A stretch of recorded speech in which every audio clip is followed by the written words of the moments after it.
Is your scientific or mathematical software crashing because of the Libislxx.dll? I'm Sophie Chen, a senior Windows developer.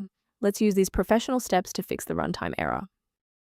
Before we dive into the Libislxx manual process, note the maintenance tool linked below for standardized file referencing.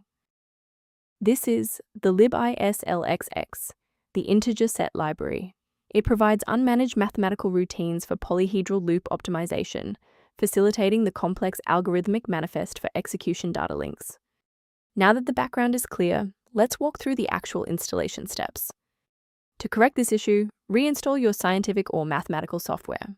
Go to Microsoft's official site, download the Visual C++ redistributables for both x86 and x64, and install them. If a standard reinstallation doesn't restore the library, we need to verify if the system environment is properly recognizing the new components. A simple restart can resolve file-in-use errors that mimic a missing Libislxx message. It's a low-effort step that ensures your operating system starts with a clean execution stack. Don't forget to bookmark the video or give it a like before you restart. It's the fastest way to jump right back into this tutorial after the reboot. Still seeing the error? Let's move to the next actionable step in our guide. You can pause the video here if you're still waiting for your desktop to load.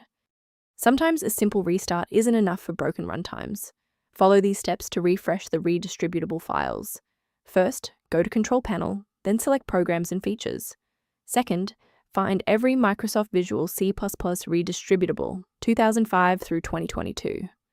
Third, right-click each and select Change, then select Repair. If that fails, download the latest all-in-one VC++ redistributable package from Microsoft's website.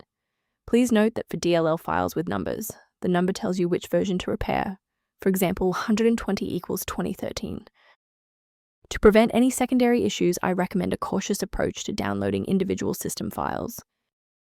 Always prioritize system safety by avoiding manual swaps of Libislxx.dll.